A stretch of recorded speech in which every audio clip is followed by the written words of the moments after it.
क्या गुरदासपुर में सनी देओल के सिर्फ 10 दिन बचे हुए हैं? क्या गुरदासपुर में सनी देओल की सदस्यता रद्द हो जाएगी? नमस्कार, मैं हूं अजय यादव और आप देख रहे हैं नेक्स्ट 9 न्यूज। अभी तक तो ये सवाल ही बने हुए हैं, लेकिन ऐसा हो जरूर सकता है। क्यों ऐसा हो सकता है? दरअसल सनी देओल, जो कि गुरदासपुर की टिकट पर चुनाव जीत चुके थे, 23 मई को जब रिजल्ट सामने आए तो गुरदासपुर में भारी मतों के साथ सुनील जाखड़ को उन्होंने हराया। यहां तक तो सब कुछ ठीक था, लेकिन इसके बाद अब जो खबरें आ रही हैं वो सनी देओल के लिए खासा मुसीबत जरूर खड़ी कर सकती हैं।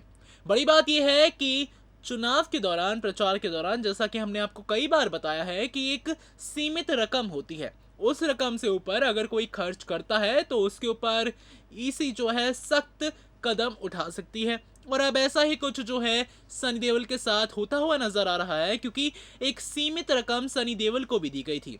खबरों के अनुसार सनी देओल को 70 लाख रुपए खर्च करने की अनुमति थी।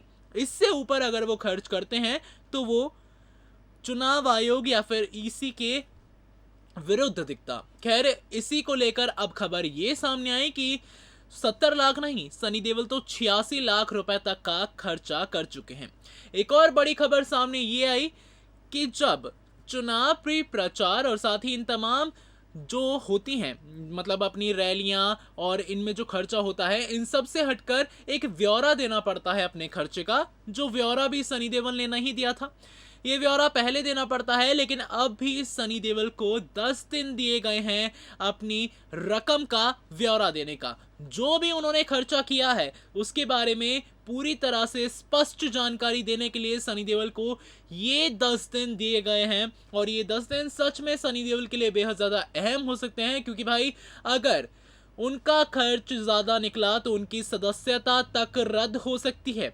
ऐसा हो सकता है कि गुरदासपुर छीन लिया जाए सनी देओल से। खैर, ऐसी ही पूरी अपडेट के लिए मैं आपके लिए एक बेहद खास रिपोर्ट लेकर आया हूं, जहां हालिया अपडेट सामने आई हैं सनी देओल की ये जो चर्चाएं चल रही हैं इन दिनों गुरदासपुर सीट को लेकर। आइए आपको अपने इस खास रिपोर्ट के जरिए पूरे मामले से रूबरू कराते हैं। गुरदासपुर से सांसद और फिल्म अभिनेता सनी के लिए नई मुश्किल खड़ी हो सकती है। चुनाव में तय सीमा से अधिक पैसा खर्च करने का आरोप लगा है और चुनाव आयोग की तरफ से नोटिस जारी किया गया है। बता दें आप सभी को कि सनी देओल के लिए अब खासा परेशानी हो सकती है। ये भी संकेत मिले हैं कि इन नोटिस का जवाब मिलने के बाद चुनाव आयोग सांसद पर निर्वाचन रद्द करने जैसे कठोर निर्णय का फैसला भी कर सकती है। पंजाब के मुख्य चुनाव अधिकारी कार्यालय में मिली जानकारी के अनुसार नियम अनुसार चुनाव लड़ने वाले प्रत्येक प्रत्याशी को चुनाव परिणाम घोषित होने के 30 दिन के अंदर ही अपने चुनाव का खर्च लिखित ब्यौरा आयोग के पास जमा कराना होता है। और तो और इस मामले में सनी देओल ने अब तक अपने खर्च का ब्यौरा आयोग को नहीं सौंपा। पिछले महीने लोकसभा चुनाव के परिणाम 23 मई को घोषित हुए। फिलहाल सनी के पास अपने खर्च का ब्यौरा दाखिल करने के लिए अभी और 10 दिन का टाइम बाकी है।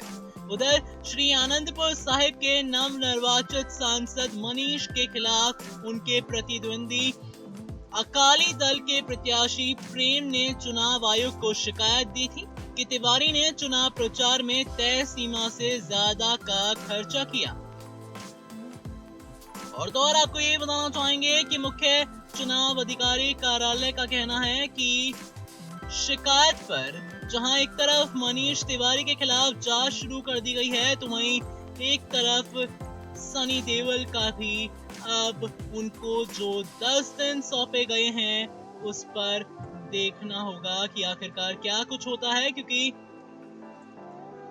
इस संबंध में मुख्य चुनाव अधिकारी का कहना है कि जिला चुनाव अधिकारी द्वारा अभी नोटिस ही जारी किए गए हैं, इसलिए किसी को दोषी ठहराना नहीं ठहराया जाना चाहिए। उन्होंने कहा कि नोटिस के जवाब मिलने के बाद इन मामलों की आगे जांच होगी और अगर कोई नियमों के उल्लंघन का दोषी पाया गया तो आयोग उसके खिलाफ लोक प्रतिनिधि एक्ट की विभिन्न धाराओं के तहत कार्रवाई जरूर करेगी।